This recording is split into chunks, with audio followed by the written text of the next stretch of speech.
with you, all of you. உங்கள் மத்தியில் இருப்பதற்கு நான் மிகவும் சந்தோஷப்படுகிறேன். So today I'm happy to go for a boating also. இன்றைக்கு அந்த படகு சவாரி போனதை விட எனக்கு ரொம்ப பிடிச்சிருந்துச்சு. So we'll just turn to First Peter. நாம் 1 பேதுருவுக்கு திருப்பிக் கொள்ளலாம். 1 பேதுரு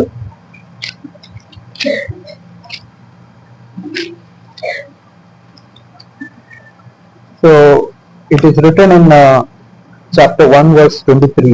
1 பேதுரு 1ஆம் அதிகாரம் 23ஆம் வசனத்தில் எழுதப்பட்டிருக்கு. அழிவுள்ள வெற்றினாலே அல்ல, என்றென்றைக்கும் நிற்கிறதும் ஜீவனுள்ளதுமான தேவ வசனமாக்கிய அழிவில்லாத வெற்றினாலே மறுபடியும் ஜெனிப்பிக்கப்பட்டிருக்கிறீர்களே. So all of us are born again by a seed not corruptible. நாம் அழிவில்லாத வெற்றினாலே நாம் ஒவ்வொருவரும் நாம் மறுபடியும் பிறந்திருக்கிறோம். What is that seed? அந்த வெற்றி என்ன? God's word. தேவனுடைய வார்த்தை. So it is written here, verse 24, all people are like grass.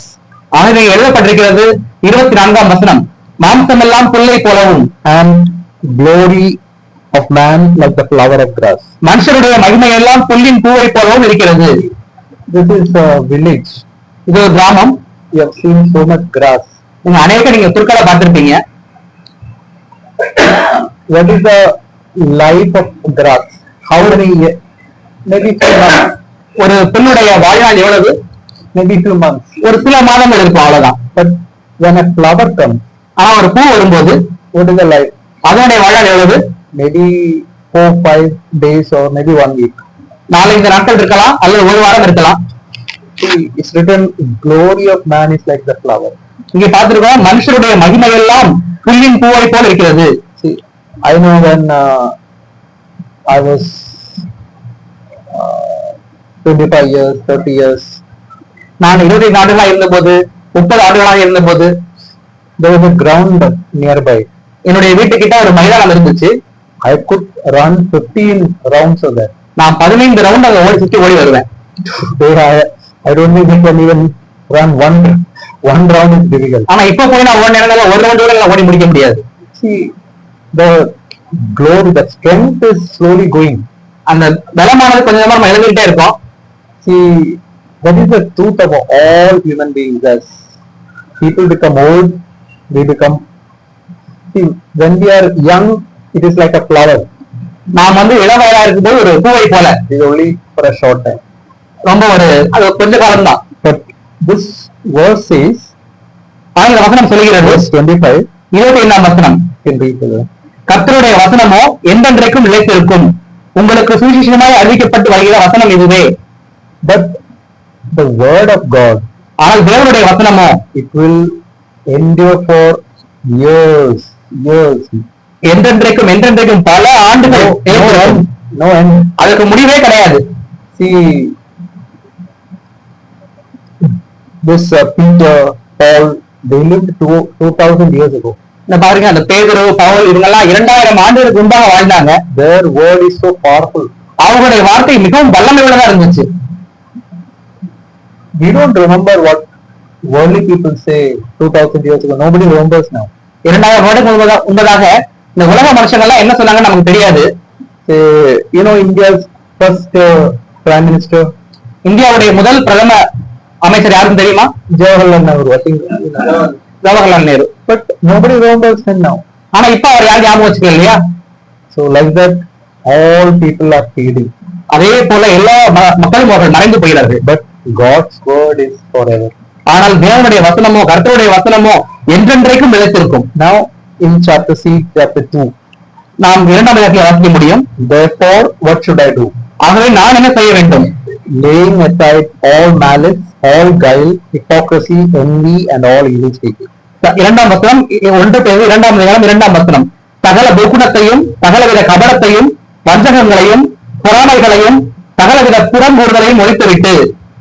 See, how much of malice I should leave? எவ்வளவு துர்க்குணத்தை நான் விடணும்? Malice, you know what is malice? Malice is like bitterness or துர்குணம். இங்க கசப்பு, அதை பற்றி சொல்லப்பட்டிருக்கு. So how much I leave? எவ்வளவு நான் விடணும்? All. எல்லாத்தையும் விட்டுவிட வேண்டும். There is a man called Saint Augustine. He said, ஒரு புனித அகஸ்டின் அப்படின்னு ஒரு மனிதர் இருந்தாரு. அவர் சொன்னாரு, if you have got bitterness in your heart, உங்களுடைய இதயத்திலே உங்களுக்கு கசப்பு இருக்குமானால், you are eating poison expecting somebody else to die. நீங்கள் விஷத்தை குடித்துக் கொண்டு மற்றவரால் ஒரு சாவுக்கும் சொல்லி எதிர்பார்க்கறீங்க. Will it happen? அது நடக்குமா? If I drink poison, who will die? Who will destroy? Whom will I destroy? நான் விஷத்தை எடுத்து குடிச்சேன்னா யாரை நான் சாகடிப்பேன்? Only myself. என்னையதான் சாகடிப்பேன். So that is why bitterness is very, very serious. ஆகவேதான் கசப்பானது மிக மிக சீரியஸான காரியம். How much of bitterness I should remove? எவ்வளவு கசப்பை என்னிடம் அகற்றிவிட வேண்டும்? How much? எவ்வளவு எழுதியிருக்கு? All. எல்லா கசப்பையும். See, I remember there was a famous painter. ஒரு பிரபலமான ஒரு படம் வரைபவர் இருந்தார். I don't know whether some children might have studied. His name is Michelangelo. Michael Angelo என்கிற படம் வரைபவர். He drew a very famous picture. ஒரு அருமையான சித்திரத்தை அவர் வரைந்தாரு. That picture is called Lord's Supper. அது கர்த்தருடைய பந்தி. அந்த படம் Jesus and 12 disciples sitting. அங்கே கர்த்தராகிய இயேசு கிறிஸ்துவும் அவரோட கூட 12 சிஷ்யர்களும் உட்கார்ந்து இருக்கக்கூடிய ஒரு சித்திரம். So he was drawing that picture. அந்த படத்தை வரைந்து கொண்டிருந்தார். Months, it takes very, very months. மாதங்கள் பல மாதங்கள் செலவழிச்சு அதை வரைஞ்சார். So he drew the picture of 11 disciples. அவர் அந்த 11 சிஷ்யருடைய படங்களையும் வரைந்து விட்டார். Now he is going to draw the picture of Judas. இப்போது யூதாஸ்காரியருடைய படத்தை வரைய வேண்டும். He had malice, bitterness towards one person. It was Michelangelo. இந்த மைக்கேல் ஏஞ்சலோவுக்கு இன்னொரு மனிதர் மீது கசப்பு இருந்தது. Know what he did? அவர் என்ன செஞ்சார் தெரியுமா? That person's face he put as Judas' face. அந்த நபருடைய முகத்தை எடுத்து யூதாசுடைய முகம் ஆரம்பித்தார். So after that he cleaned the brush. அதன் பிறகு அந்த பிரஷஸ் இருந்தாரு. He went அவர் போயிட்டாரு. next day, அடுத்த நாள் he is trying to draw the picture of Jesus. இப்போது இயேசுடைய படத்தை வரைய முற்படுறாரு. He tried. Picture is not coming correct. அவர் முற்படுறாரு, மறுபடியும் வரைய ட்ரை பண்றாரு. தொடர்ந்து முயற்சி பண்ணிக்கொண்டே இருந்தா கூட அந்த முகம் வரைய முடியல. Half an hour, 1 hour, 2 hours, 3 hours he tried. Face is not coming. 1/2 மணி நேரம் ஆகுது, 1 மணி நேரம், 2 மணி நேரம், 3 மணி நேரம் ஆயிடுச்சு. இன்னும் இயேசுடைய முகத்தை வரையவே முடியல அவரால. Then he understood. அப்பதான் அவர் புரிஞ்சுக்கிட்டாரு. The reason why I cannot put the picture of Jesus is because I had bitterness. I put the other man's face as Judas' face. என்னால ஏன் இயேசுடைய படத்தை வரைய முடியல அப்படின்னா, எனக்கு அந்த இன்னொரு நபர் மீது கசப்பு இருந்து அவருடைய முகத்தை நான் யூதாசுடைய முகமாக வரைந்ததுனால என்னால முடியல. What he did? அவர் என்ன செஞ்சார்? First he removed that face. முதலாவது அந்த முகத்தை அழித்துவிட்டார், யூதாஸ் முகத்தை. Another face he put for Judas. இன்னொரு ஒரு முகத்தை அவர் யூதாஸ் வரைந்து விட்டார். Now he could nicely put the picture of Jesus. இப்போது அவர் அழகாக இயேசுவின் படத்தை வரைய முடிந்தது. Please remember, அவங்க ஞாபகத்தை வச்சுக்கீங்க, we can never see Jesus when you have got little bitterness in our heart. ஒரு சிறு கசப்பு நம்ம உள்ளத்துல இருந்தா கூட நம்ம இயேசு கிறிஸ்துவை காண முடியாது. So that's why this verse says, remove all bitterness. ஆகவேதான் சகலவித துர்க்குணத்தையும், அதாவது சகலவித கசப்பையும் உங்களை விட்டு நீக்கி விடுங்கன்னு சொல்லி இந்த வசனம் சொல்லுது. That's why if you have got little bitterness, உங்ககிட்ட கொஞ்சம் கசப்பு இருக்குன்னா, do you think Jesus will hear your prayer? உங்களுடைய ஜெபத்தை ஆண்டவர் இயேசு கேட்பாரா? You can pray for 2 hours, 3 hours. Jesus will not hear. 2 மணி நேரம், 3 மணி நேரம் நம்ம ஜெபிக்கலாம், ஆனா இயேசுவும் நம்ம ஜெபத்தை கேட்க மாட்டார். It's like calling in a mobile. ஒரு போன்ல அவர் போன் பண்றது போல. Jesus will not pick up the phone. இயேசு உங்க போன் எடுக்கவே மாட்டாரு. If I pray, Lord, I sinned, please forgive my sin. நான் ஜெபிக்கிறேன்னு வச்சுக்கோ, ஆண்டவரே என்னை மன்னிங்க ஆண்டவரே, நான் பாவம் செஞ்சுட்டேன். Jesus will forgive. Our மன்னிப்பாரா? Do you think so? நீங்க நினைக்கிறீங்களா அப்படி? If I keep bitterness in my heart, He will not forgive. என்னுடைய உள்ளத்தில் நான் கசப்பை வைத்துக் கொண்டிருந்தால் அவர் மன்னிக்க மாட்டார். Okay, second is what? இரண்டாவது காரியம், All guile. சகலவித கபடத்தையும். See, guile is like all of you, many of you are fishermen. கபடம் என்பது நீங்கள் அநேகர் நீங்க மீனவர்கள் இருக்கீங்க. You know, when you put this stick and there's a rope and a hook, அங்கே தூண்டில் நீங்க போடும்போது fish thinks what this is a food. மீன் என்ன நினைக்கும்? இது ஒரு சாப்பாடுன்னு நினைக்கும். Like that he catch. உடனே போய் வாய can catch. நீங்க பிடிச்சிடலாம். This is exactly what is guile. இப்படிதான் கபடம்ன்றது இருக்கு. You will put something for another person to catch it. மற்றவருக்கு ஏதோ ஒரு காரியத்தை போட்டு அவரை பிடிக்க பாக்குறீங்க. Maybe you want some money or something you want. உங்களுக்கு ஏதோ ஒன்று தேவை, பணமோ ஏதோ ஒன்று தேவையாக அதை அவங்களை பிடிக்க பாக்குறீங்க. That is the meaning of guile. அதுதான் கபடத்துடைய அர்த்தம். Trying to cheat a person. ஒருவரை ஏமாற்றுவது, வஞ்சிப்பது. See, you know about Cain? காயினை குறித்து உங்களுக்கு தெரியுமா? Cain and Abel sacrificed. Cain Abel இருவருமே பலி கொடுத்தார்கள். God accepted Abel's sacrifice. ஆபேலுடைய காணிக்கையை தேவன் அங்கீகரித்தார். Cain was very unhappy. காயினுக்கு மிகவும் பொறாமை ஏற்பட்டு ரொம்ப கோபம் ஆயிடுச்சு. You know what he did? என்ன பண்ணாம? He put his hand like this, spoke nicely to Abel, அவனுடைய தோல்ல கை போட்டுட்டு நல்லா நைஸா ஆபேல்கிட்ட பேசி கூட்டு போனான். and he killed him. அவனை கொன்று போட்டான் கூட்டு போய். That is the meaning of guile. அதுதான் கபடத்துடைய பொருள். 1 John is written, love, but not like Cain. நீங்க நேசியுங்கள், ஆனால் காயினை போல அல்ல என்று சொல்லப்பட்டிருக்கிறது ஒன்றிய வானிலை. Inside boiling, அதன் போல என்ன உள்ள அப்படியே கொதிச்சுக்கிட்டு இருக்கு. but outside showing nice face and smile and everything. ஆனா வெளியில பிரிச்சுக்கிட்டு நல்ல முறையை காண்பித்து நடித்துக் கொண்டிருக்கிறது. That is guile. அதுதான் கபடம். That Jesus will never accept. இயேசு கிறிஸ்து ஏற்றுக்கொள்ளவே மாட்டார். Okay, what is the next? அடுத்த காரியம் என்ன? Hypocrisy. வஞ்சகங்களையும். Hypocrisy means acting. வஞ்சகம்னா மாய்மாலம், நடிப்பது. That means outside I'm one, here I'm different. வெளியில ஒரு மாதிரி இருக்கிறது, இங்க வேற மாதிரி இருக்கிறது. Outside I talk bad language, bad words. வெளியில நான் கெட்ட விஷயங்களை பேசுவேன், கெட்ட வார்த்தைகளை பேசுவேன். I speak very nicely. ஆனா இங்கேயும் ரொம்ப நல்ல மாதிரி பேசிட்டு இருப்பேன். Outside maybe I watch bad pictures in the mobile. வெளியில போய் நான் ஆபாசமான காட்சிகளை போன்ல பார்ப்பேன். Here I show myself very holy. ஆனா இங்கேயும் நான் ஒரு பெரிய பரிசுத்தமான போல காட்டிக் கொள்வேன். You know what is written in Luke chapter 12:1? லூக்கா 12ஆம் அதிகாரம் 1ஆம் வசனத்தில் என்ன எழுதப்பட்டிருக்கு? Hypocrisy is like leaven. மாய்மாலம் ஒரு புளித்த மாவை போல.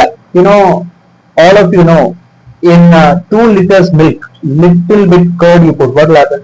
உங்க எல்லாருக்குமே தெரியும், 2 லிட்டர் பால்ல கொஞ்சோண்டு தயிர் தேருங்க, என்ன ஆகும்? What will happen? என்ன ஆகும்? In 24 hours, full milk become, அந்த முழு பாலும் ஒரு நாள்ல முழு பாலுமே தயிர் ஆயிடும். the same way, அதே போலதான் if you keep little hypocrisy in your life, உங்களுடைய வாழ்க்கையில கொஞ்சம் மாய்மாலத்தை நீங்க வச்சிருப்பீங்கன்னா it will fill your life. அது உங்க வாழ்க்கையை கூட நடத்திடும். Full life will become hypocrisy. உங்களுடைய முழு வாழ்க்கையும் மாய்மாலம் ஆயிடும். So that is what happened to Ananias and Sapphira. அதுதான் அனனியா சப்பீராளுக்கு நடந்தது. They sold the property and came to the church and acted. அவர்கள் ஒரு இடத்தை விற்றார்கள், வித்துட்டு வந்து சபையில வந்து நடிச்சாங்க. As if they are putting full money. முழு பணத்தையும் கொடுத்தது போல நடிச்சாங்க. When Peter asked Sapphira, have you sold really for this? இந்த பணத்துக்கு தான் நீ விற்றையா அப்படின்னு சொல்லி பேதுரு சபீராள்கிட்ட கேட்ட போது ஆமான்னு சொன்னாங்க. What happened to them? 2 பேருக்கு என்ன ஆச்சு? They fell dead. 2 பேர் செத்து அங்கேயே விழுந்தாங்க. That is why hypocrisy, lying is very serious. ஆகவே மாய்மாலம் பண்ணுதல், பொய் சொல்லுதல் மிக மிக சீரியஸான காரியமா இருக்கு. Okay, what is the next? அடுத்த காரியம் என்ன? Envy. பொறாமை. Envy is, you know, all of you know the story of Saul and David. Saul தாவீது கதை எல்லாருக்கும் தெரியும் நினைக்கிறேன். After David went and killed Goliath, தாவீது கோலியாத்தை கொன்ற பின்பு the women sang a song. அங்கே பெண்கள் ஸ்திரீகள் பாட்டு பாடினார்கள். What's the song? என்ன பாட்டு பாடினாங்க? David killed தாவீது கொன்றது 10,000. 10,000. Saul killed சவுல் கொன்றது 1,000. 1000.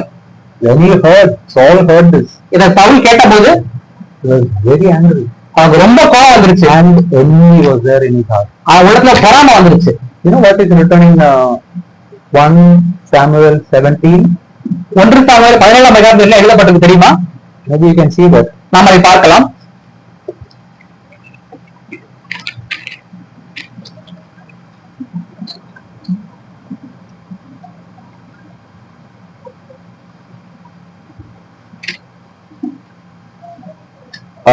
First Samuel 18, sorry. 1 சாமுவேல் 18ஆம் அதிகாரம்.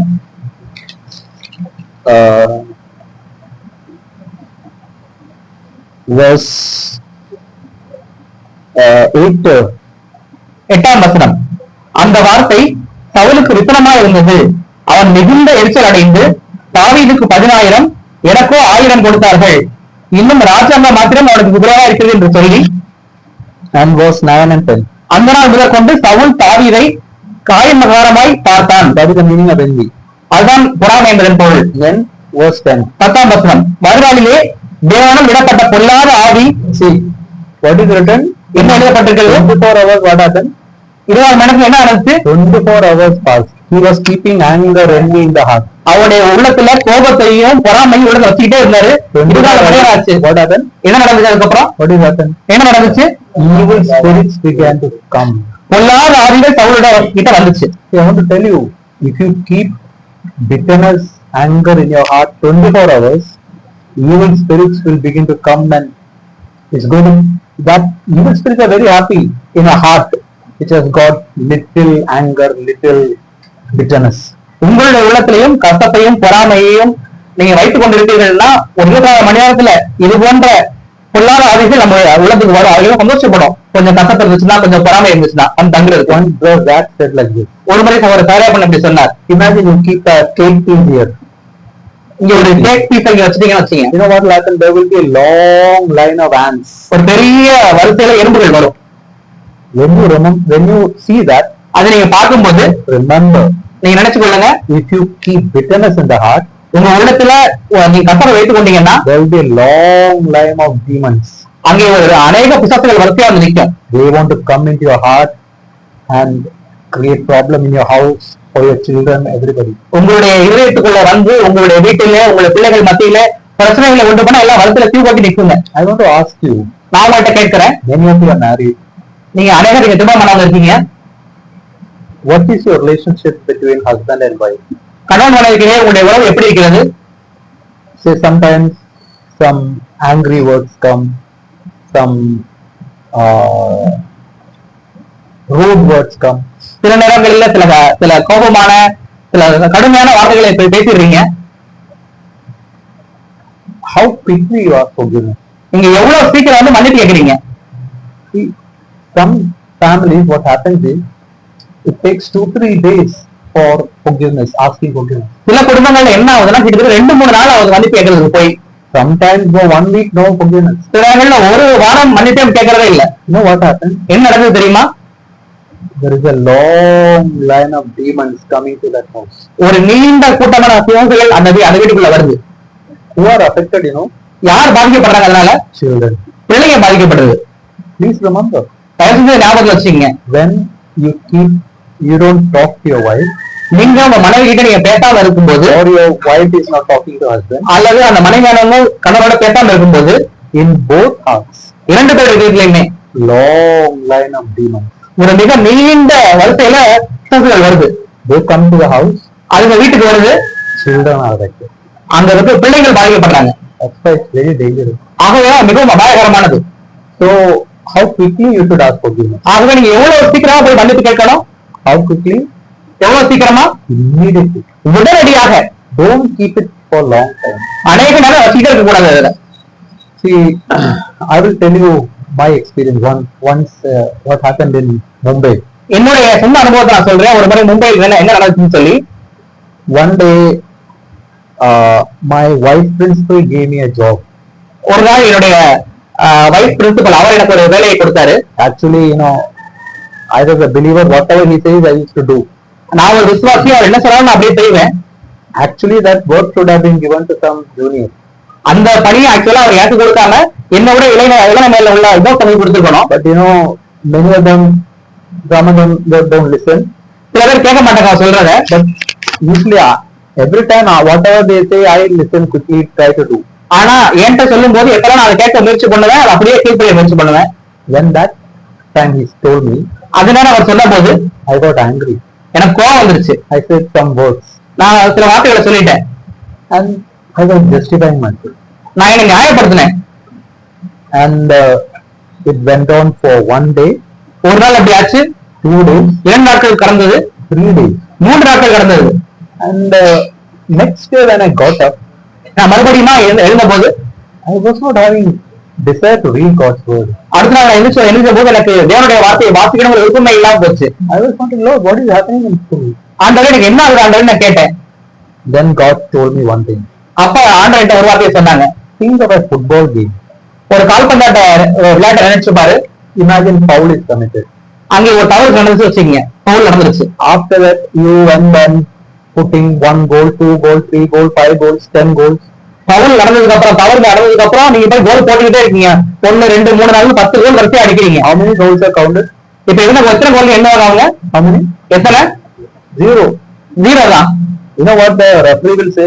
அங்க இருக்க நடுவர் என்ன சொல்லுவாரு? You bring the ball where foul is committed. எந்த இடத்துல தவறு நடந்துச்சோ அங்க போல பந்தை கொண்டு வாங்க. After from there you have to start the game. அங்க இருந்து மறுபடியும் விளையாட்டை நீங்க ஆரம்பிக்கணும். Whatever goals you put, nothing counted. நீங்க அந்த பவுல் வச்சுட்டு அதுக்கப்புறம் கோல் அடிச்சு எதுவுமே என்ன பண்ண மாட்டாது. Now reading Bible is not important. இப்போது நீ வேதம் வாசிப்பது முக்கியம் அல்ல.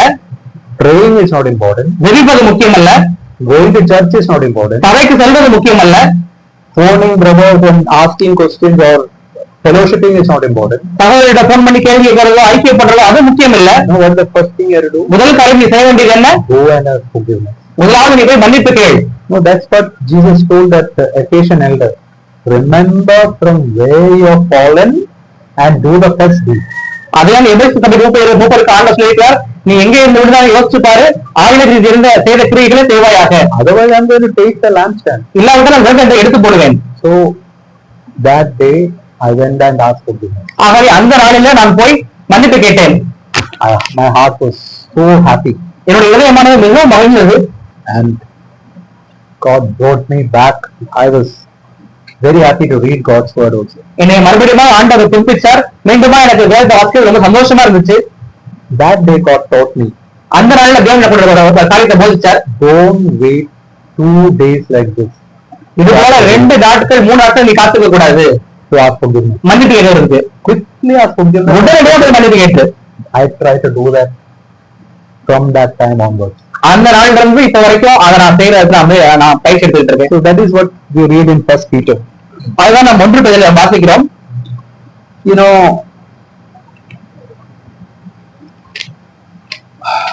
there was it's written there in chapter about envy. இங்கே பொறாமையை குறித்து எழுதப்பட்டுள்ளது. So you know, in all of you might have heard about Olympics. உங்களுக்கு ஒலிம்பிக் போட்டிகளை பத்தி தெரியும் எல்லாருக்குமே. So there was in Greece there were 2 runners. அங்கே கிரேக்க நாட்டிலே 2 ஓட்டப்பந்தயத்தில் ஓடக்கூடியவங்க இருந்தாங்க. They used to get so many gold medals. அவங்க அநேக தங்க பதக்கங்களை வாங்கினவங்க. Both of them got gold medal, silver medal, leather. 2 பேருமே தங்கம், வெள்ளி, வெண்கலம் எல்லா பதக்கங்களையும் வாங்கிட்டாங்க. After they finished that is retired like that all that running career over. அவங்களுடைய அந்த ஓட்டப்பந்தய இதை முடிச்சு அவங்க ஓய்வு பெற்ற பிறகு the government of Greece அங்கே கிரேக்க அரசாங்கம் put a huge statue ஒரு பெரிய சிலையை நிறுவனிச்சு of one athlete. அந்த 2 பேர்ல ஒருத்தருடைய சிலையை நிறுவனிச்சு. The other person they ignored. இன்னொரு நபரை விட்டுருச்சு. He was very angry. அவருக்கு இன்னொரு நபருக்கு ரொம்ப கோபம் வந்துருச்சு. I also got so many gold medals. நான் அநேக தங்க பதக்கங்கள் வாங்கியிருக்கேன். He also got gold medal. அவன் நிறைய தங்க பதக்கங்கள் வாங்கியிருக்கான். That put my statue also. என்னுடைய சிலையெல்லாம் வைக்கணும். This statue putting is okay. Mine also I should put. அவன் தலையை வச்சாங்க ரைட்டு, ஆனா என் தலையை வைக்கணும்ல. So he could not sleep in the night. ஆகவே அன்னைக்கு நைட் அவருக்கு தூக்கமே வரல. You know what he used to do? அவன் என்ன செஞ்சார் தெரியுமா? Night 2 o'clock. ராத்திரி 2 மணிக்கு He will take a hammer ஒரு சுத்தியல் எடுத்துக்குவாரு. and he will slowly. He will go to that statue which is in the middle of the town. அங்க இருக்கக்கூடிய அந்த சிலைக்கு அந்த டவுன் மத்தியில் நகரத்தின் மத்தியில சிலை இருக்கு. அதுகிட்ட போவாரு. A small part of the stone he will remove. அதுக்கு கொஞ்சம் கல்ல அவர் சுத்தி வச்சு அடிச்சு எடுத்து வந்துருவாரு. And after that he will go nicely sleep. அவர் வீட்டுக்கு போய் நல்லா நிம்மதியா தூங்குவாரு. Next day also 2 o'clock night he will go. அடுத்த நாள் நைட் 2 மணிக்கு போவாரு. A small part of the stone he will remove. கொஞ்சம் கல்ல கொண்டு வந்துருவாரு. தூங்குவாரு. After that sleep. அதுக்கப்புறம் தூங்கிடுவாரு. That this was going for many days. இந்த மாதிரி பல நாட்கள் நடந்துச்சு. What happened one day is, ஒரு நாள் என்ன ஆச்சுன்னா, while he was removing the stone, அவர் அந்த கற்களை எடுத்த போது that statue fell. அந்த சிலையே உடஞ்சு விழுந்துச்சு. On him. அவன் மேலே விழுந்துச்சு. Immediately he died. அவன் செத்து போயிட்டான் உடனே. Next day when all the people came, they saw and understood what happened. அடுத்த நாள் எல்லா மக்களும் வந்து பார்த்து என்ன நடந்துச்சுன்னு புரிஞ்சுக்கிட்டாங்க. See, this is exactly what will happen when you keep envy, bitterness in your heart. இந்த காரியம் தான் நடக்குது நம்முடைய உள்ளத்தில் நாம் பொறாமையை வைத்திருக்கும் போது. Other person, nothing will happen. இன்னொரு நபருக்கு எதுவுமே ஆவதில்லை. You are destroying your life. ஆனால் உங்களுடைய வாழ்க்கையை நீங்களே அழித்துக் கொள்கிறீங்க. I am destroying my life. அதுக்கு நான் என்னுடைய வாழ்க்கையை அழித்துக் கொள்றேன். We have to remove that quickly from our life. ஆகவேதான் நம்முடைய வாழ்க்கையிலிருந்து பொறாமையை மிக வேகமாக நாம் எடுத்துவிட வேண்டும். What is the next? அடுத்த காரியம், all evil speaking. சகலவித புறங்கூறுதலையும். This is okay. About envy, I want to tell one more thing. பொறாமையை குறித்து இன்னொரு காரியம் சொல்ல விரும்புறேன். Especially in the church, சபையிலே sometimes one brother, one sister get married. சில நேரங்கள்ல ஒரு சகோதரன் அல்லது ஒரு சகோதரிக்கு திருமணம் நடந்துருது. Another sister, no marriage. This sister is getting married, that sister is getting married, that brother is getting married, this brother is married. No marriage for me. ஆனா இன்னொரு சகோதரிக்கும் அந்த சகோதரி நடக்குதுன்னு பாக்குறாங்க. மக்களே நடந்திருக்கு. இந்த சகோதரி கல்யாணம் நடக்கிறது, இந்த சகோதரருக்கு திருமணம் நடக்குது, இந்த சகோதரருக்கு திருமணம் நடக்குது. ஆனா எனக்கும் திருமணமே ஆகல சகோதரி பாக்குறாங்க. See, this is common in so many churches. அநேக சபையில இந்த காரியங்கள் பொதுவாக நடக்குது. Sometimes for parents, சில நேரங்களில் பெற்றோருக்கு that brother's son getting married, this brother's daughter getting married, that brother's daughter, this brother's daughter, that brother's son, everybody getting married. அந்த daughter, my son, no marriage. அந்த சகோதரனுடைய பெண்ணுக்கு திருமணம் நடக்குது, இந்த சகோதரனுடைய பெண்ணுக்கு திருமணம் நடக்குது, இந்த சகோதரனுடைய பையனுக்கு திருமணம் நடக்குது, இந்த சகோதரியுடைய பையனுக்கு திருமணம் நடக்குது. ஆனா என்னுடைய பையனுக்கோ பொண்ணுக்கோ திருமணம் நடக்க மாட்டேங்குது. You know what happens is, என்ன நடக்குதுன்னா, sometimes something bad happens to that another person. சில நேரங்கள் அந்த திருமணமான அந்த நபருக்கு ஏதாவது ஒரு தீங்கான காரியம் நடந்துச்சுன்னா அப்ப உள்ள சந்தோஷம் வந்துடும். So outside, வெளியே காமிச்சிக்க மாட்டீங்க. inside the heart there's a joy. இதயத்துக்குள்ள சந்தோஷம் வந்துருது. Something good happens, ஆனா அதுவே ஒரு நல்லது நடந்துச்சுன்னா there's sorrow. ஒரு கவலை வந்துடும் உள்ளத்துல. Very very sorrow. ரொம்ப கவலைப்பட்டுறீங்க. This is envy. இதுதான் பொறாமை. You know what is the meaning of maturity, spiritual maturity? ஆவிக்குரிய முதிர்ச்சியின் அர்த்தம் என்னன்னு தெரியுமா? You know, in Hebrews 12 we read, I think you know that verse. Rejoice with those who rejoice, weep with those who weep. எபிரேயர் 12ல அந்த வசனம் இருக்கு. Romans 12. ரோமர் 12ல அந்த வசனம் இருக்கு. You know that verse. உங்களுக்கு வசனம் தெரியும் நினைக்கிறேன். I actually don't know. So see, this is a very good verse. அது அருமையான வசனம். ரோமர் 12ஆம் அதிகாரம் verse. Can you find that verse somewhere here? அவங்கள பார்க்க முடியுமா? 15. Okay, read it. 15, correct. சந்தோஷப்படுவதுடனே சந்தோஷப்படுங்கள், அழுகிறதுடனே அழுங்கள். See, that is spiritual maturity. இதுதான் ஆவிக்குரிய முதிர்ச்சி. If you rejoice when others are in problem, இன்னொருத்தர் பிரச்சனையில் இருக்கும்போது சந்தோஷப்பட்டு இருந்தீங்கன்னா, or weep when other not good happens to him, அல்லது இன்னொரு நபருக்கு நன்மை நடக்கும்போது நீங்க அழுது இருந்தீங்கன்னா, you have got envy. I have got envy in my heart. உங்களுடைய உள்ளத்தில் பொறாமை இருக்கிற அர்த்தம் என்னுடைய உள்ளத்தில் பொறாமை இருந்தது. It is like just like putting a cake here. So many demons are there wanting to enter into your life. நீங்க ஒரு கேக் வைக்கிறது மாதிரி அநேக பிசாசுகள் அதை உள்ள நுழைவு காத்துட்டு இருக்கு நம்ம இதில் நுழையிறது. That's why it's very dangerous. ஆகவேதான் மிகவும் அபாயகரமானது. You have to remove it quickly. Ask forgiveness, Lord. I don't want to keep it anything, Lord. நம்ம உடனே எடுத்து போட்டோம், ஆண்டவரே இப்படிப்பட்ட எந்த பொறாமையும் அவளுக்கு இருக்க வேண்டாம் ஆண்டவரே. I want to rejoice with them. ஆண்டவரே அவங்க சந்தோஷப்படுறாங்க, அவனை சேர்ந்து சந்தோஷப்படணும் ஆண்டவரே. Those who are sad, weeping, I want to weep with them. சில பேர் அழுகிறாங்க, வருத்தமா இருக்குங்க, அவளுக்கு நான் வருத்தப்படணும், அழணும் ஆண்டவரே. That is spiritual maturity. அதுதான் ஆவிக்குரிய முதிர்ச்சி. Okay, next is all evil speaking. அடுத்து எல்லா புத்தகங்களும் பேசுது. See, this is another very very common sin among believers. அடுத்து தீங்கான பேச்சுகள். இந்த பாவம் எல்லா சகோதரர்கள் விசுவாசிகள் மத்தியிலே இருக்கு. When they are sitting in the home, நாம் வீட்டுல இருக்கும்போது husband and wife comments about somebody in the church, சபையில் இருக்கக்கூடிய யாரையோ குறித்து கணவன் அல்லது மனைவி கமெண்ட் அடிக்கிறாங்க, and children are hearing. வீட்டுல பிள்ளைங்க அதை கேட்கிறாங்க. You know what happens? என்ன நடக்குது தெரியுமா? Their heart is going away from Jesus and away from the church. அவங்களுடைய இதயமானது இயேசுவிடமிருந்தும் சபையிடமிருந்தும் தூர போய்விடுது. After some years, சில வருடங்கள் கழித்து you can see they are going in the worldly ways. அவங்க உலக பிரகாரமான வழியில போறது நீங்க பார்க்க முடியுது. You know why? ஏன் அப்படி? Because you are speaking. If I speak, it will happen to my children also. You are speaking evil against some other brother sister. இது என்னோட குடும்பத்தில் நடந்திருக்கிறது. இப்ப நீங்க ஒரு சகோதரனை குறித்தோ சகோதரியை குறித்தோ தீமையை பேசுறீங்களா வீட்டுல உட்காந்து? That's why we have to repent of it quickly. ஆகவே உடனடியாக அதை விட்டு மனம் திரும்பி விடுங்க. Now, இப்போது by God's grace, I don't speak anything. நான் யாரையும் குறித்து எதுவும் தவறா சொல்றதே இல்ல. I speak good things about it. நான் பேசினாலும் நல்ல கதையிலே பேசுறேன். அவரோட நல்ல கத்தாரியங்கள. This is called backbiting. இதுதான் புறங்கூறுதல். If you have gossip and backbiting, உங்களிடத்தில் அங்கே புறங்கூறுதல் இருந்துச்சுன்னா, முறுமுறுதல் இருந்துச்சுன்னா, you know what? There is a verse in Philippians. It says, பிலிப்பியர்ல ஒரு வார்த்தை இருக்கிறது, வசனம் இருக்கிறது. Philippians 4:8. Can you read that? Philippians 4:8. பிலிப்பியர் 4:8. கடைசியாக சகோதரரே, உண்மை உள்ளவைகள் எவைகளோ, ஒழுக்கம் உள்ளவைகள் எவைகளோ, நீதி உள்ளவைகள் எவைகளோ, கற்புள்ளவைகள் எவைகளோ, அன்புள்ளவைகள் எவைகளோ, நற்கீர்த்தி உள்ளவைகள் எவைகளோ, புண்ணியம் எதுவோ, புகழ் எதுவோ, அவைகளே சிந்தித்துக் கொண்டிருங்கள். Please, what is written? என்ன எழுதப்பட்டிருக்கு? சிந்திச்சோல் இருப்பீர். அவைகளே சிந்தித்துக் கொண்டிருங்கள். Can you is written think evil about somebody? யாராவது இருந்தாலும் தீமையா நினைச்சுக்கிட்டு இருங்க அப்படி சொல்லப்பட்டிருக்கா? I want to ask all husbands and wives. இருக்கக்கூடிய எல்லா கணவன்மாரையும் மனைவிமாரையும் நான் பேச விரும்புறேன். What about your wife? Are you thinking good things about her or evil things about her? உங்களுடைய மனைவியை குறித்து நீங்க எப்படி நினைக்கிறீங்க? அவருக்கு அசாரியங்களை நினைக்கிறீங்களா இல்ல தீமையா அவங்களுக்கு நினைக்கிறீங்களா? I think Brother Zach telling this, you may know. Imagine there's a white board here.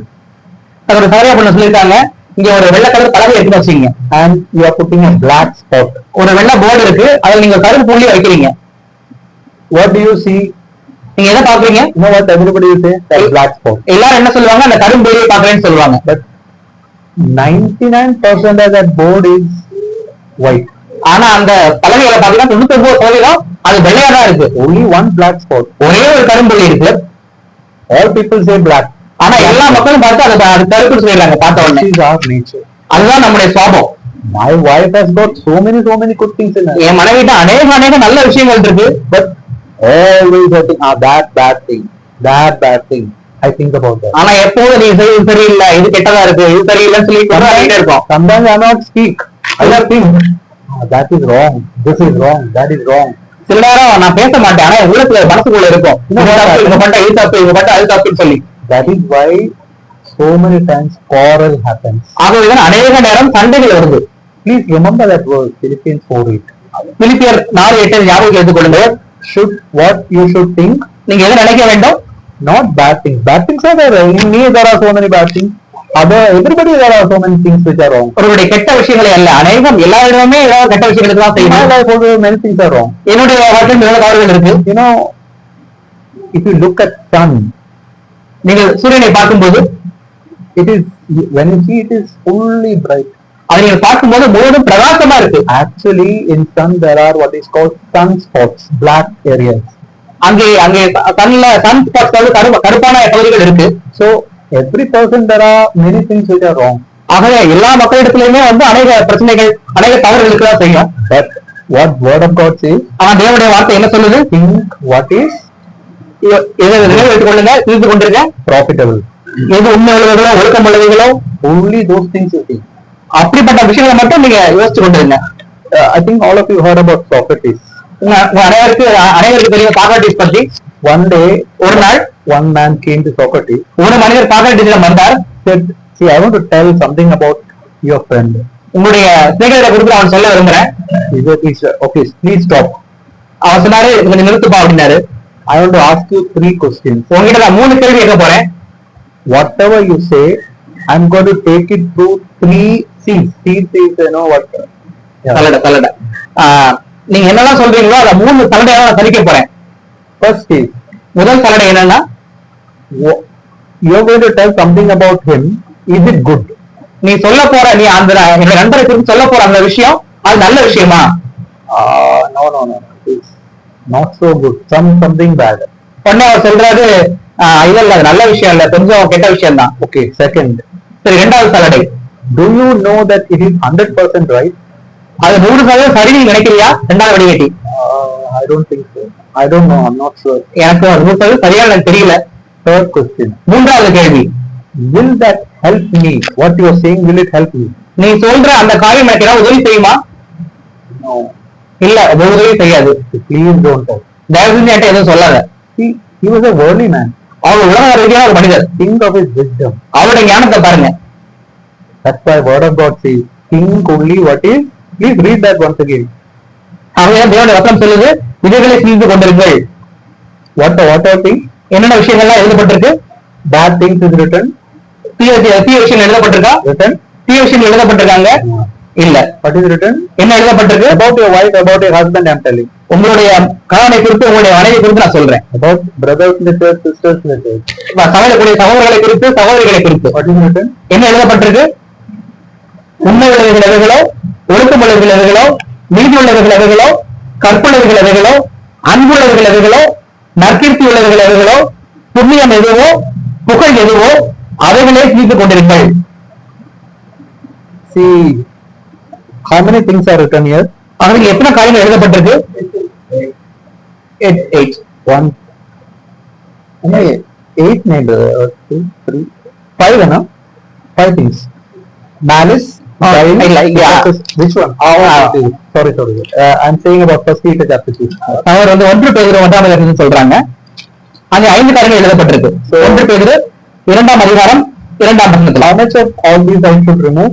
எத்தனை காரியங்களை நீக்கி விடணும் என்றது? What is written there? அங்க என்ன எழுதப்பட்டிருக்கு? All. எல்லா காரியங்களையும். You know what is the next verse written? அடுத்த வசனம் என்ன எழுதப்பட்டிருக்கு பாருங்க. Read. What is read brother? 1 பேதுரு 2:3. நீங்கள் வளரும்படி புதியாய் பிறந்த குழந்தைகளைப் போல திருவசனமாகிய களங்கமில்லாத ஞானப்பானின் மேல் வாஞ்சியாய் இருங்கள்.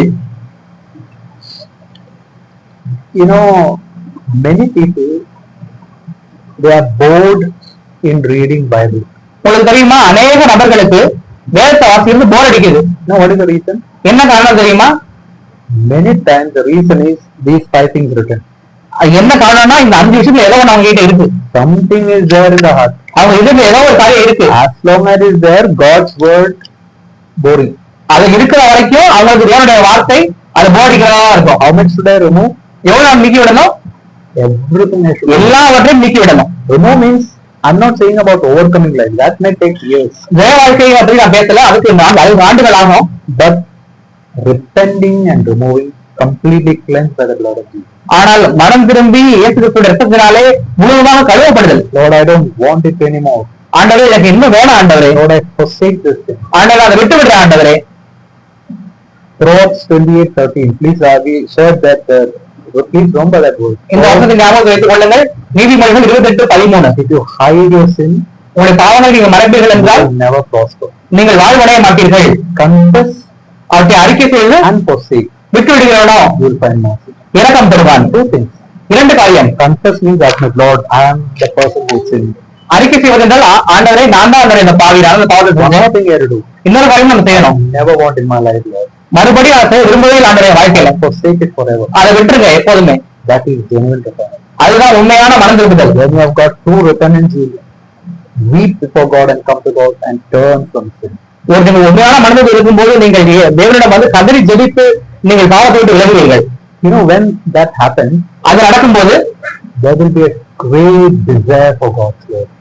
தேவனுடைய வார்த்தையை குறித்து ஒரு பெரிய வாஞ்சை விருப்பம் உங்களுக்கு உண்டாகும். See, I remember many years ago, young brother went to a spiritual mature brother.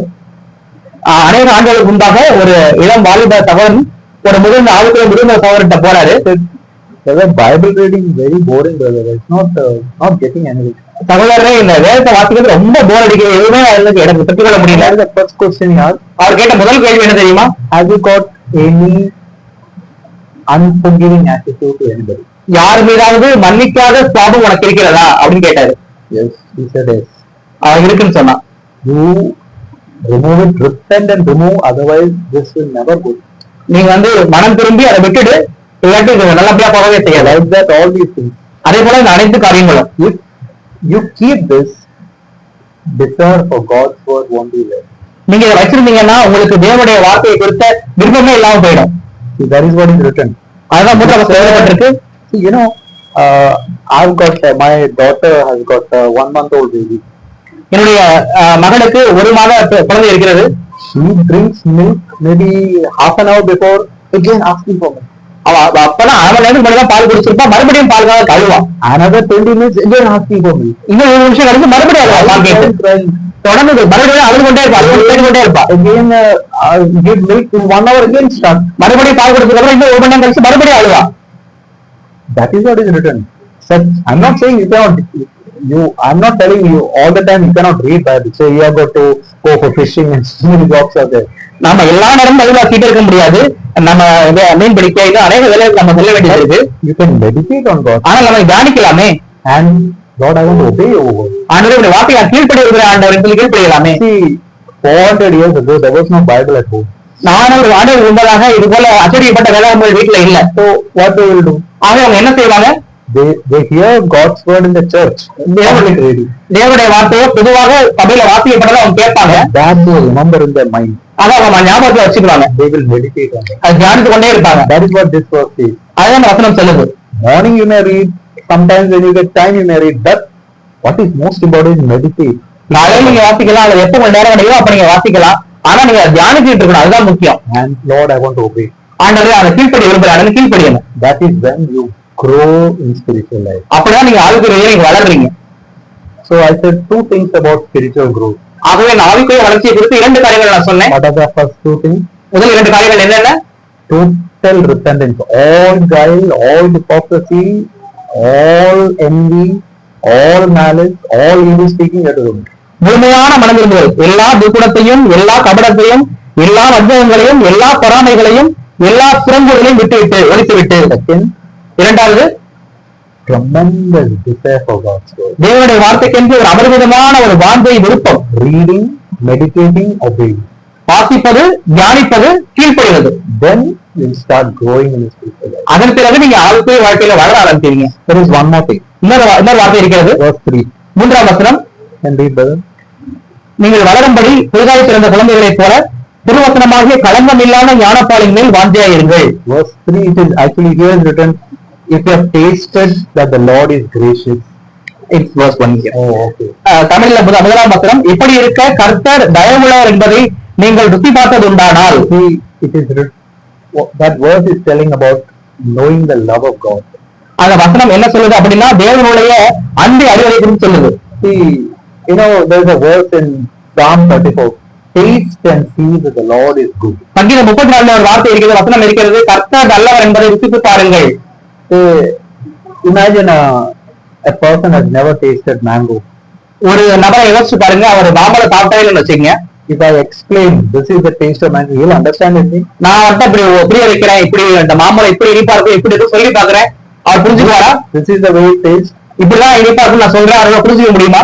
Nobody can explain taste of mango. யாருமே வந்து மாம்பழத்துடைய சுவை வந்து புரிய வைக்கவே முடியாது பேசி. You have to taste. அவருக்கு சாப்பிட்டு பார்த்தாலும் தெரியும். Then you know what is mango. அப்பதான் இதை மாம்பழம் இப்படிதான் சுவைக்கும் தெரியும். In the same way, அதே போலதான் you have to taste the love of Jesus. நாம் இயேசுவுடைய அன்பை சுவைக்க ருசிக்க வேண்டும். Then you will begin to love Jesus more. அப்போது நீங்க இயேசுவையில் அதிகமாக அன்பு ஆரம்பிச்சிருவீங்க. How we can taste the love of God? எப்படி நம்ம தேவனுடைய அன்பை வந்து நம்ம ருசிக்க முடியும்? You taste that the Lord is gracious. That is, Lord is kind and loving.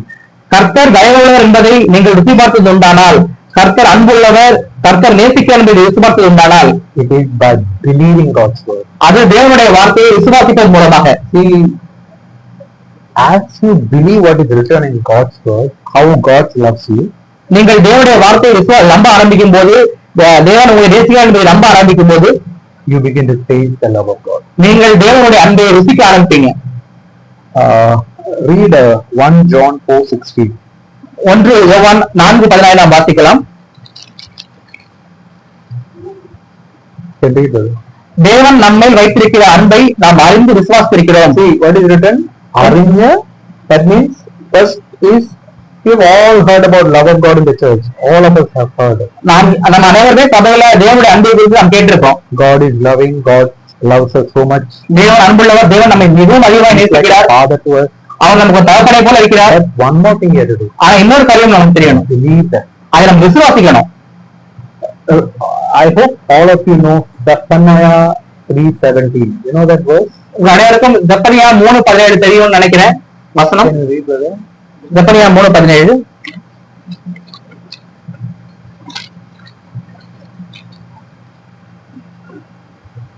உன் தேவனாகிய கர்த்தர் உன் நடுவில் இருக்கிறார், அவர் வல்லமை உள்ளவர், அவர் ரட்சிப்பார், அவர் உன் பேரில் சந்தோஷமாய் மகிழ்ந்து தம்முடைய அன்பி நிமித்தம் அமர்ந்திருப்பார், அவர் உன் பேரில் கம்பீரமாய் களி கூறுவார். Do you really believe Jesus is like that to you? இயேசு உங்ககிட்ட அப்படிதான் இருக்காரு சொல்லி நீங்க உண்மையாகவே நம்புறீங்களா? கம்பீரமாய் களி கூறுவார். Do you believe Jesus is like that to each one of you? ஒவ்வொரு இடத்தையும் இயேசு அப்படிதான் இருக்கான்னு சொல்லி நீங்க நம்புறீங்களா? If you have got a child, உங்களுக்கு ஒரு குழந்தை இருக்கும்னா, you know how precious a child to you. அந்த குழந்தையோட எவ்வளவு விலையேறப்பட்டதா இருக்கும். One father and mother get a child after 15 years. யோசிச்சு பாருங்க, கற்பனை பண்ணி பாருங்க, ஒரு தகப்பனுக்கும் தாய்க்கும் 15 ஆண்டுகள் கழிச்சு ஒரு குழந்தை பிறகுது. Night they are not, that child is not giving sleep. நான் ராத்திரியான பிள்ளை தூங்க விட மாட்டேங்குது. And the father and mother cannot sleep. அந்த தகப்பன் கழித்து தூங்கவே முடியல.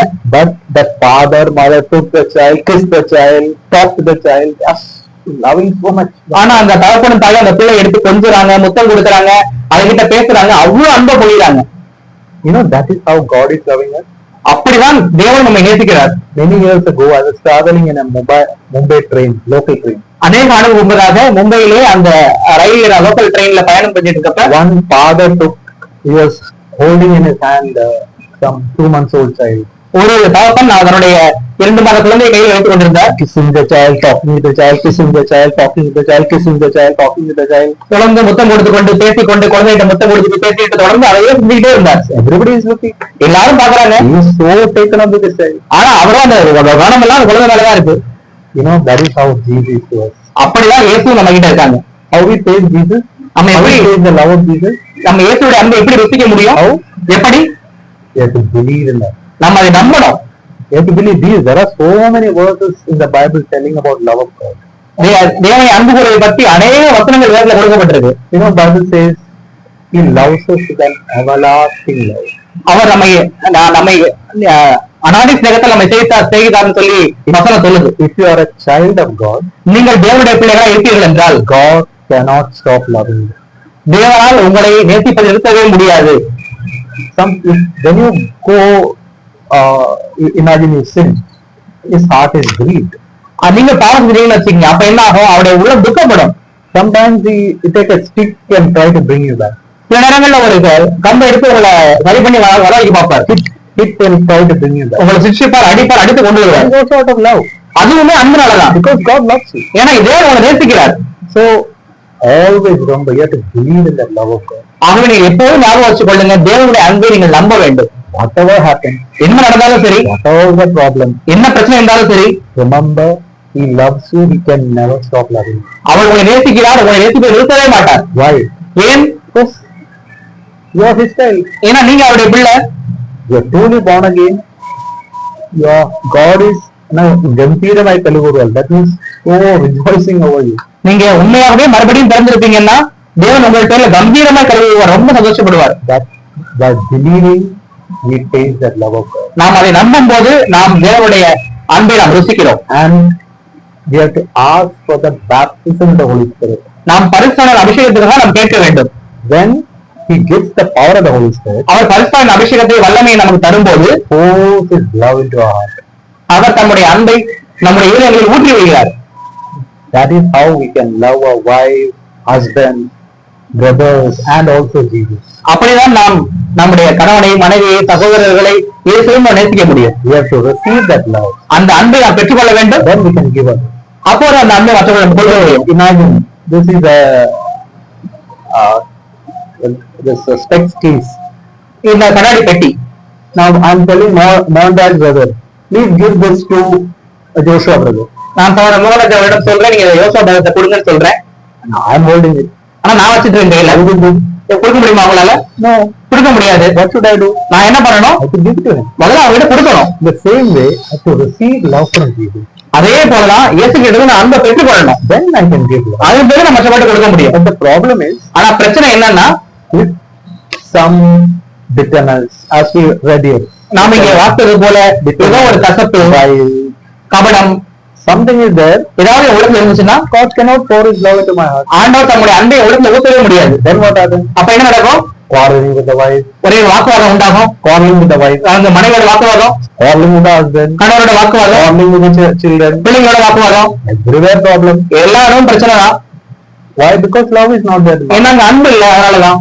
You know, it is, read 1 Timothy 1:5. 1 தீமோத்தேயு 1:5 வாசியுங்கள்.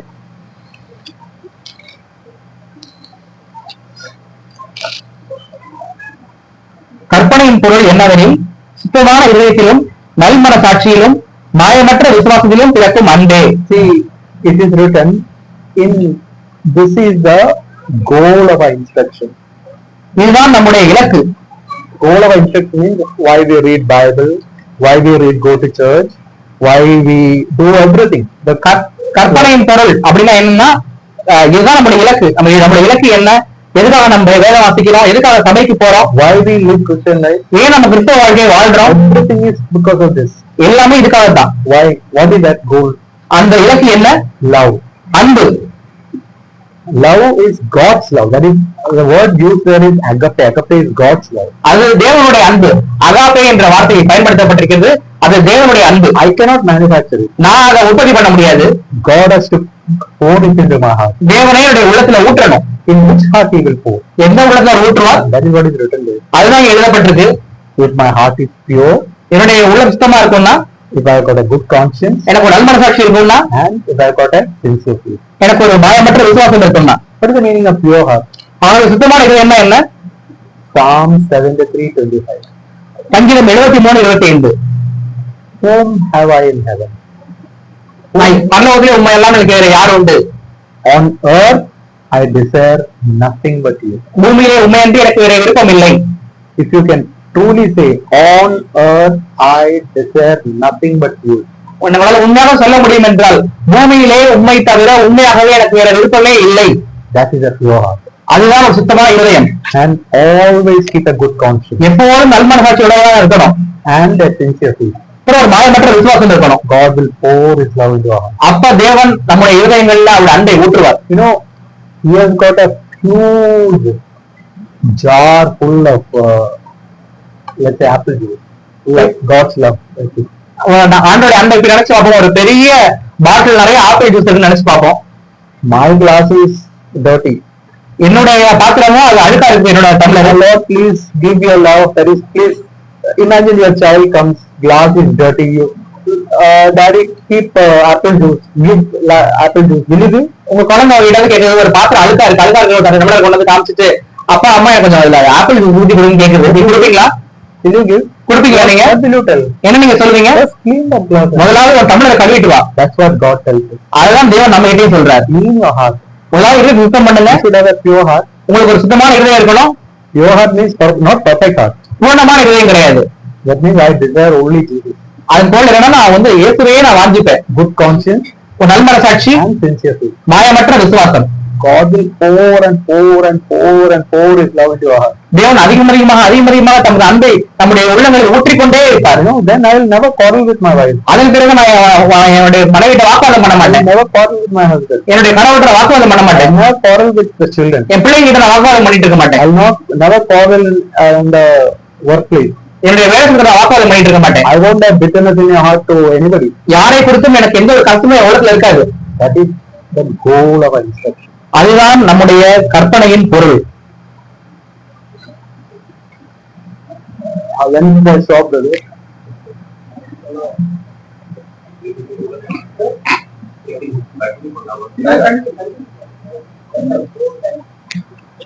Okay. Okay, little bit more. We can see one more thing. இன்னும் ஒரு காரியத்தை நாம் பார்க்கலாம். We can see 4 and 5, brother. 4-5 வசனங்கள். 1 பேதுரு 2ஆம் அதிகாரம் 4-5 வசனங்கள். மனுஷரால் தள்ளப்பட்டதாயினும் தேவனால் தெரிந்து கொள்ளப்பட்டதும் வெளியேற பெற்றதுமாயிருக்கிற ஜீவனுள்ள கல்லாகிய அவரிடத்தில் சேர்ந்தவர்களாகிய நீங்களும் ஜீவனுள்ள கற்களை போல ஆவிக்கேற்ற மாளிகையாகவும் இயேசு கிறிஸ்து மூலமாய் தேவனுக்கு பிரியமான ஆவிக்கேற்ற பலிகளை செலுத்தும் படிக்கு பரிசுத்த ஆசிரியர் கூட்டமாகவும் கட்டப்பட்டு வருகிறீர்கள். See, here is written about living stone. இங்கே ஜீவனுள்ள மாளிகை குறித்து சொல்லப்பட்டிருக்கிறது. கற்களை குறித்து, தேவனுடைய கற்களை குறித்து. Who is the living stone? ஜீவனுள்ள கற்கள் யார்? Who is the living stone? ஜீவனுள்ள கற்கள் யார்? Read first. Read carefully. கவனமாய் வாசியுங்கள். 4 and 5. 4-5 வசனங்கள். What is written there? First, Jesus is the living stone. முதலாவது ஜீவனுள்ள கல் இயேசு. And when I go to him, நான் அவர்கிட்ட போகும்போது, when I get connected to him, நான் அவரோடு தொடர்பு கொள்ளும்போது I also become a living stone. நானும் ஒரு ஜீவனுள்ள கல்லா மாறிடுவேன். See, the meaning is the life of God comes into me. அதன் பொழுது என்னன்னா இயேசுடைய ஜீவன் என் வாழ்க்கையில வருது. See, for example, why this tube light is burning? ஏன் இந்த டியூப்லைட் எரியுது? உதாரணமாக It is connected to old MSCB, the old EDB is giving current here. ஏன்னா தமிழ்நாடு EB-ல ஒரு கரண்ட் இருக்கிறதுனால இங்க கரண்ட் வருது. There is a main switch from where EB is giving connection. அங்க ஒரு மெயின் சுவிட்ச் இருக்கு. அது மூலமா EB வந்து இங்க மின்சாரம் கொடுக்குது. A line is put here. அது மூலமா ஒரு லைன் வந்து இங்க மின்சாரம் ஒளி வருது. So if somewhere that line is cut, அங்க நடுவுல வரக்கூடிய வழியில ஏதாவது அந்த கட் ஆயிடுச்சுன்னா, small cut, ஒரு சிறு கட் ஏற்பட்டுச்சுன்னா, do you think this light will burn? இந்த லைட் எரியுமா? Current is here. கரண்ட் அங்க இருக்கு. The main switch it is there. அந்த மெயின் சுவிட்ச் இருக்கு, கரண்ட் இருக்கு. Here this is not living. ஆனா இங்க விளக்கு எரியலையே. Why? ஏன்? Somewhere little bit, somewhere some sin is there. ஏதோ ஒரு சிறிய ஒரு பாவம் இருக்கு. That is, if I have to become a living stone, நான் ஒரு ஜீவனுள்ள கல்லாக மாற வேண்டும் என்றால் everything, what we read earlier, everything I have to remove from my life by repentance. நாம கேட்ட அந்த அனைத்து காரியங்களும் ஒழித்து கட்ட வேண்டும். No, as life comes to me, எனக்குள் ஜீவன் வரும்போது you know what happens? என்ன நடக்கும்? What happens is God gives me power over sin. எனக்கு தேவன் பாவத்தின் மீது வல்லமையை கொடுப்பார், ஜெயம் கொள்ளும்படி. Can you read Romans 8:2? ரோமர் 8ஆம் அதிகாரம் 2ஆம் வசனத்தை நாம் வாசிக்கலாம்.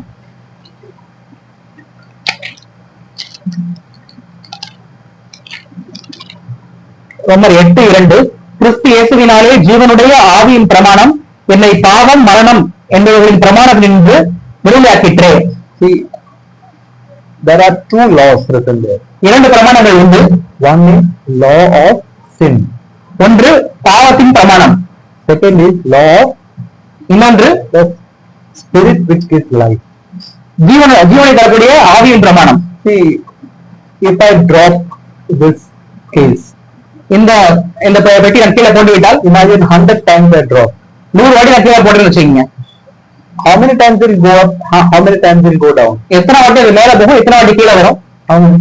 எத்தனை முறை? Every time will go down only. எல்லா வாட்டியும் கீழே தான் விழுவும். Out of 100 times, 100 times will go down. 100 வாட்டி கீழே போனாலும் 100 வாட்டியும் கீழே தான் விழும். There is a law called law of gravitation. ஏன்னா புயிர் பேச ஒரு விசை இருக்கு. But you can see a huge aeroplane. ஆனா ஒரு பெரிய விமானத்தை யோசிச்சு பாருங்க. It is flying in the air. அது வானத்துல பறந்துட்டு இருக்கு. This is falling. Why that is not falling? இது கீழே விழுந்தது, ஆனா அதையே விழாம பறந்துட்டு இருக்கு. Because there is another law. ஏன்னா இன்னொரு சக்தி இருக்கு. That is called law of aerodynamics. அங்க ஏரோடைனமிக்ங்கிற பிரமாணம் இருக்கு. That is the thing that lifts that plane high. அதுதான் அந்த விமானத்தை மேல பறக்க வைக்குது. So there are some double-decker aircrafts. சில 2 அடுக்கு வானூர்திகள் இருக்கு. விமானங்கள் are as tall as 7-story building. கிட்டத்தட்ட 7 மாடி கட்டடம் போல அவ்வளவு உயரமா இருக்கும். 7-story building, huge aircraft. 7 மாடி கட்டடம் போல அவ்வளவு பெரிய விமானம். How it is flying in the air? எப்படி அது வானத்துல பறந்துட்டு Why இருக்கு? it's not falling? ஏன் அது கீழே வர மாட்டேங்குது? Because there is another law called law of aerodynamics. இன்னொரு பிரமாணம் இருக்கிறது, அது ஏரோடைனமிக்ஸ் அப்படிங்கிற விமானம் மூலதன பிரமாணம். In the same way, அதே போல the law of gravitation, that is, just like the law of gravitation, still pulls me down. எப்படி புயிர் விசை அந்த பாவத்தின் விசை என்னை கீழே இழுக்குதோ, Sin pulls me down. என்னுடைய பாவம் கீழே இழுக்குது. Now, if I keep this case like this, now, is it falling now? இந்த பெட்டியை இப்படி கையில வைத்திருந்தா அது கீழே விழுதா? Why? ஏன் விழல? ஏன் அது கீழே விழ மாட்டேங்குது? There is life in my hand. என்னுடைய கைகள்ல ஜீவன் இருக்கு. This hand upholds this case. இந்த கேஸை என்னுடைய கைகளானது பிடித்துக் கொண்டிருக்கு, தாங்கிக் கொண்டிருக்கு. This is how we also don't fall. இப்படிதான் நாமும் விழாம இருக்க முடியும். God has to hold us. தேவன் நம்மை தாங்க வேண்டும். See, we read about malice, envy, நாம் துர்குணத்தை குறித்தும் பொறாமையை குறித்தும் புறங்குறியை குறித்தும் வாசித்தோம். கோபத்தை குறித்து பாலையை குறித்து how வாசித்தோம். can God hold us? தேவன் எப்படி நம்மை தாங்க முடியும்? Only by law, spirit of life. ஆவியின் ஜீவனுள்ள ஆவியின் பிரமாணத்தின் மூலமாக As I'm connected to Jesus, நான் இயேசுவோடு கூட இணைக்கப்பட்டிருக்கும் போது His life flows to me. அவருடைய ஜீவனானது என்னுடைய வாழ்க்கையிலே And ஓடுகிறது. that life of God, Holy Spirit's life, that can keep me. அந்த தேவனுடைய வாழ்க்கை பரிசுத்தாவின் தரக்கூடிய அந்த வாழ்க்கை அது என்னை தாங்கும். Otherwise, I'll always fall. இல்லாவிட்டா எப்போதும் விழுந்துட்டு தான் இருப்பேன். That's why we have to be connected to Jesus all the time. ஆகவேதான் எப்போதும் நம்ம இயேசுவோடு கூட தொடர்பு கொண்டே இருக்க வேண்டியது. Christianity is not reading Bible, praying, going to church. That's not Christianity. கிறிஸ்தவம் ஏதோ வேதம் வாசிப்பது, ஜெபிப்பது, சர்ச்சுக்கு போறது அது கிடையாது. It is to be connected to Jesus. அது இயேசுவோடு கூட தொடர்பு இருப்பது. Just like that, this tube light is connected. எப்படி இந்த டியூப் லைட் இந்த வயர்ல கனெக்ட் ஆயிருக்கோ அதே போல Always have to be connected to Jesus. எப்போதும் அது கனெக்ட் ஆயிருக்கணும், தொடர்பு கொண்டு இருக்கணும். Power will come to me, அப்பதான் அது எல்லாமே வர முடியும். and that life can hold me from falling. அந்த ஜீவனானது நாம் கீழே விழாதபடி இது தாங்கிக் கொள்ளும். The moment some sin comes, life goes, I'll follow it. ஏதோ ஒரு சிறிய பாவம் வருது, என்னோட ஜீவன் போயிடுது, அப்ப உடனே விழுந்துரும். See, sometimes when we hear messages, we think, okay, tomorrow onwards I'm going to overcome sexual sin, I'm going to overcome anger. சில நேரங்களில் சில செய்திகளை கேட்ட உடனே நம்ம உடனே தீர்மானம் எடுப்போம், சரி நாளையில இருந்து நான் இந்த பாலியல் பாவத்தையும் கோபத்தையும் எல்லாத்தையும் மேற்கொள்ள போறேன். See, imagine you decide, tomorrow onwards I'm going to walk on water. கற்பனை செஞ்சு பாருங்க, நீங்க நாளையில இருந்து ஒரு முடிவு பண்றீங்க, நாளையில இருந்து நான் தண்ணி மேல நடக்க போறேன். You're going to succeed? நீங்க ஜெயிக்க முடியுமா? However try, you'll never happen. எத்தனை வாட்டி நீங்க முயற்சி பண்ணாலும் கீழே தான் விழுவீங்க. But Peter walked on water. ஆனா பேரு நடந்தாரே, Jesus walked on water. இயேசு நடந்தாரே. How? எப்படி? Because God the Father was holding him. என்னோட பிதாவாகிய தேவன் அவரை தாங்கி கொண்டிருந்தார். That is how we can also அப்படிதான் நாம் நடக்க முடியும். overcome sin. நாம் பாவத்தை மேற்கொள்ள முடியும். God has to hold us. தேவன் நம்மை தாங்க வேண்டும். You know, in Hebrew there's a phrase, He upholds everything. I don't know whether you know that phrase. Our Chapter 1. தாங்கிக் கொள்கிறார். எபிரேயர் 1 நாம் வாசிக்க முடியும். It's written about God, Jesus. அது இயேசு கிறிஸ்துவை பற்றி எழுதப்பட்டிருக்கிறது. Uh, he upholds all things by the word of His power. I don't know how it is in Tamil. Verse 3 இருக்கு. I don't know how. நம்முடைய வல்லமையுள்ள வசனத்தினாலே தாங்குகிறவராய். 3ஆம் வசனம் எபிரேயர் 1:3. Upholds all things by the word of His power. எல்லா சர்வத்தையும் தம்முடைய வல்லமையுள்ள வசனத்தினாலே தாங்குகிறவராய். That means He can uphold me. அதன் போல என்ன அவர் தாங்க முடியும். Then I won't fall. அப்பதான் விழ மாட்டேன் கீழே. The moment He takes my hand, His hand is removed, I fall only. அவர் தம்முடைய கரத்தை எடுத்தாலும் நான் விழுந்துருவேன் கண்டிப்பா. All the time I have to remain humble and connected to Him. எப்போதும் நான் தாழ்மையா இருந்து இயேசுவோடு கூட தொடர்பிலே இருக்க வேண்டும். Sometimes we fall in some area. சில நேரங்களில் சில காரியங்களை நம்ம விழலாம். Quickly ask forgiveness. உடனடியாக மனம் திரும்பணும், மன்னிப்பு கேட்டுறணும். Imagine current goes in this house. ஒரு இந்த வீட்டுல கரண்ட் போயிடுச்சு வச்சுக்கீங்க.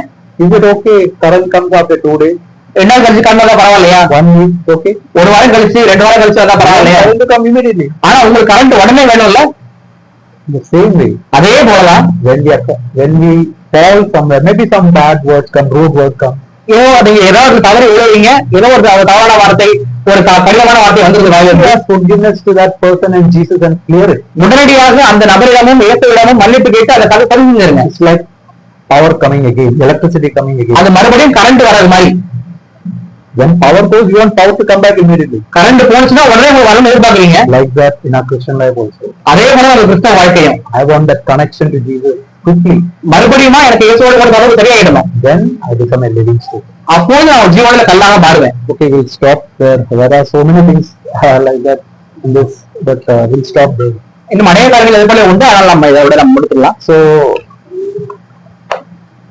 please remember what we heard. நாம் கேட்ட காரியங்களை குறித்து ஞாபகத்தை வைத்துக் கொள்ளுங்கள். We have to live in repentance always. நாம் எப்போதும் மனம் திரும்ப வேண்டும், மனம் திரும்பி வாழ வேண்டும். When we really repent, we'll have such great desire for God's word. நாம் உண்மையான மனம் திரும்பி இருக்கும்போது நமக்கு தேவனுடைய வாக்கின் மீது ஒரு அபரிமிதமான வாஞ்சையும் விருப்பமும் இருக்கும். If it is not there, examine, Lord, where is there some sin somewhere? அது அப்படி இல்லை என்றால் நாம் நம்மளே ஆராய்ந்து பார்ப்போம். ஆண்டவரே, எங்க நான் தவறன, எந்த இடத்துல பாவம் இருக்கு. Always take the love of Jesus. எப்போதும் தேவனுடைய இயேசுவுடைய அன்பை ருசித்து பாருங்கள். Ask the Holy Spirit to pour His love into our heart. பரிசுத்தவான்கிட்ட கேளுங்க, ஆண்டவரே உங்களுடைய அன்பை என்னுடைய உள்ளத்துல ஊற்றுங்கன்னு கேளுங்க. Always connected. Make the connection right. எப்போதும் இயேசுவோடு உங்களுடைய இருக்கக்கூடிய தொடர்பு அது சரியாக இருக்கட்டும். Anything, sometimes some cut comes, but sometimes we are human beings. Sometimes some words come, some hard words come. Quickly return and make that clear. அந்த தொடர்பு கனெக்ஷன் எப்பெல்லாம் கட் ஆகுதோ உடனடியாக மனம் திரும்பி உடனடியாக தொடர்பு ஏற்படுத்திக் கொள்ளுங்க. Quickly humble yourself. உடனடியாக உங்களை தாழ்த்தி விடுங்க. See, many years ago, அநேக ஆண்டுகளுக்கு முன்பதாக there was a lady who comes to it's like a waste taking waste, you know. அந்த குப்பையெல்லாம் பொறுக்கிறதுக்கு ஒரு ஒரு ஒரு அம்மா வருவாங்க. One day I spoke rudely to her. ஒரு நாள் அவங்க கிட்ட கடினமா பேசிட்டேன். But after that she went away. But next day when she came, I asked forgiveness. அவங்க அன்னைக்கு போயிட்டாங்க. அடுத்த நாள் அவங்க வந்த போது நான் அவங்க கிட்ட மன்னிப்பு கேட்டேன். Because I can't find her. Maybe I should have asked forgiveness quickly. But next day when the Lord reminded me, you asked forgiveness to her next day. நான் உடனடியாக கேட்டிருக்கணும். ஆனா அதுக்கப்புறம் அடுத்த நாள் தான் பார்க்க முடிஞ்சுச்சு. பார்த்த உடனே ஆண்டவர் ஞாபகப்படுத்தினாங்க, நீ அவங்ககிட்ட மன்னிப்பு கேளுன்னு சொல்லி. We should be ready, Lord. I'm ready. I asked the Lord. I said the Lord, I'm ready to ask forgiveness even better. No problem. நான் ஆண்டவர்கிட்ட பார்த்து சொன்னேன், ஆண்டவரே நான் வந்து ஒரு பிச்சைக்காரன் கூட மன்னிப்பு கேட்க தயார் ஆண்டவரே. Anybody I'll ask forgiveness. யாரா தான் நான் மன்னிப்பு கேட்கிறேன். I want connection with you. ஆனா உங்களோட கூட தொடர்பு இயேசுவோட தொடர்பு கரெக்டா I இருக்கணும். want that to cut. அது துண்டிக்க கூடாது. Make that our goal. Lord, I want connection with you. அது அந்த ஒரு இலக்காக இருக்கட்டும். தேவனே உங்களோட தொடர்பு சரியாக இருக்க வேண்டும். So let that be your desire. அது உங்களுடைய வாஞ்சை விருப்பமா இருக்கட்டும். Then God can really bless. அப்போ தேவன் நம்ம நிச்சயமாக உண்மையாக ஆசீர்வதிக்க முடியும். One day,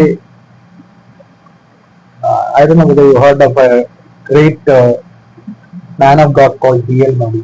உங்களுக்கு நல்ல ஒரு தேவ மனிதன் D.L. Moody தெரியுமான்னு தெரியல. One lady came to him one day. ஒரு தவறு அடுத்த வந்தாங்க ஒரு நாள். She said, see, I'm telling lies, so many lies I'm telling. நான் நிறைய பொய் சொல்லிட்டே இருக்கேன். Can you give some medicine? ஏதாவது எனக்கு மருந்து கொடுக்க முடியுமா? I want to, medicine means I want to stop lying. நான் அதாவது some advice. மருந்துன்னா அவங்க என்ன கேட்கறாங்கன்னா ஒரு ஆலோசனை கொடுக்க முடியுமா? நான் பொய் சொல்ல நிப்பாட்ட விரும்புறேன். You know what D.L. Moody said? D.L. Moody என்ன சொன்னாருன்னா, I will give you one medicine. நான் உங்களுக்கு ஒரு மருந்து சொல்றேன், ஒரு நிவாரணம் சொல்றேன். I don't know whether you will take it. நீங்க எடுத்துக்கலாம் எனக்கு தெரியல. To be honestly take, this disease will go. ஆனா நீங்க நேர்மையா எடுத்துக்கீங்கன்னா ஏதாவது சரியா போயிடும். Okay, what the medicine is this?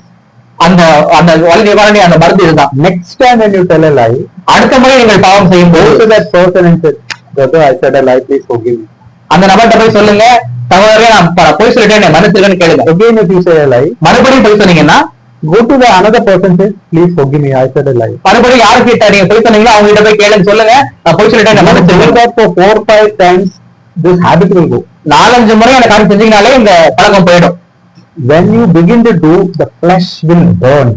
அது நீங்க செய்ய ஆரம்பிக்கும் போது உங்களுடைய மாம்சமானது கொதிக்கும். And that habit will go out of your life. அந்த பழக்கமானது உங்களுடைய வாழ்க்கையிலிருந்து போய்விடும். You know why people year after year they don't get victory over anger? ஏன் மக்களுக்கு வருடம் ஒவ்வொரு வருடம் கடந்து போய்கிட்டே இருக்கு, ஆனா கோபத்துக்கு விடுதலை கிடைக்கல? Jesus said after, I hope you know that verse. உங்களுக்கு வசனம் தெரியும் நினைக்கிறேன். இயேசு சொன்னார், Matthew chapter 5. மத்தேயு 5ஆம் அதிகாரம். He said anger is equal, I mean, our anger is equal to murder. அங்கே கோபமானது கொலைக்கு சமமா இருக்குன்னு சொல்லி ஆண்டவர் சொன்னாங்க. And then he said, verse 23 onwards, 23ஆம் வசனத்திலிருந்து 23-26. மத்தேயு 5:23 மற்றும் 26. ஆகையால் நீ பலிபீடத்தின் இடத்தில் உன் காணிக்கை செலுத்த 23 to 26. 5:22. ஆகையால் நீ பலிபீடத்தின் இடத்தில் உன் காணிக்கை செலுத்த வந்து, See, you know, you got angry, and you know what is the meaning? 22 brother. நான் உங்களுக்கு சொல்கிறேன், பகவானை நியாயம் இல்லாமல் brother, After you got angry, நீங்கள் கோபப்பட்ட பின்பு what is written, you are bringing a gift to the altar. நீங்கள் பலிபீடத்திற்கு ஒரு காணிக்கை செலுத்த வரீங்க. You are going for prayer or Bible reading or going to church. அதன் தவிர என்னன்னா நீங்க ஜெபிக்கவோ வேதம் வாசிக்கவோ சமைக்கவோ போறீங்க. What is written there? என்ன எழுதப்பட்டிருக்கு? You remember that your brother has something against you. நீங்க ஒரு ஞாபகம் வருது, உன் பேரு உன் பகைவனுக்கு குறை உண்டு என்று அங்கே நினைவு கூறுகிறார்கள். You have got something against him. உங்களுக்கு அவங்க இந்த குறைவு இல்ல, That is not what is written. அது உங்க எழுதல. Your other person has got something against அந்த நபருக்கு உங்களுக்கு ஏதோ குறை இருக்கு. ஏன்? because you got angry with it. ஏன் நீங்க அவன்கிட்ட கோவப்பட்டீங்க? So what should you do? அவங்க என்ன செய்யணும்? Okay, read now. 24ஆம் வசனம். அங்கேதானே பலிபீடத்தின் முன் உன் காணிக்கையை வைத்து விட்டு போய் முன்பு ஒரு சகோதரன் Stop praying, stop reading Bible. Stop. Importance is not reading Bible or going to church or prayer. That is not important now. வேத வாசிப்பதை நிறுத்துங்கள், ஜெபிப்பதை நிறுத்துங்கள். அங்கே முக்கியமானது வேதம் வாசிப்பதோ ஜெபிப்பதோ. First thing you have to do is முதல் காரியம் நீங்க செய்ய வேண்டியது go and ask forgiveness. போய் மன்னிப்பு கேளுங்க. Then அதன் பிறகு read now.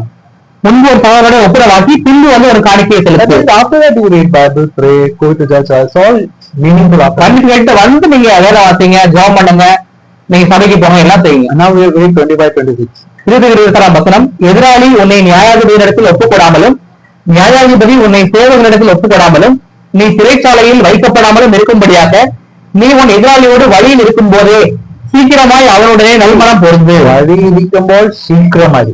That means quickly ask forgiveness. Otherwise, where you will go? You will go to the prison of devil. சீக்கிரமாய் நம்ம மன்னிப்பு கேட்டு மனம் சேர்த்திருந்தோம். இல்லாட்டி நம்ம எங்க போயிடுவோம்? நம்ம சாத்தானுடைய சிறைக்கு போயிடுவோம். What is written? After 2 days asking forgiveness is okay? 2 நாள் கழிச்சு மன்னிப்பு கேட்டா போதுமா? சீக்கிரமாய், fast. உடனடியாக சீக்கிரமா நம்ம கேட்டுறணும்.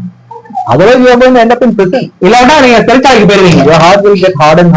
You will go to hell. உங்களுடைய இருதயம் கடினப்பட்டு கடைசி நரகத்துக்கு போயிருவீங்க. That's why you have to do it fast. அவ்வளவுதான் நீங்க சீக்கிரமா செய்யணும். May God bless. தேவன் நமக்கு உதவி செய்வாராக ஆசீர்வதிப்பாராக.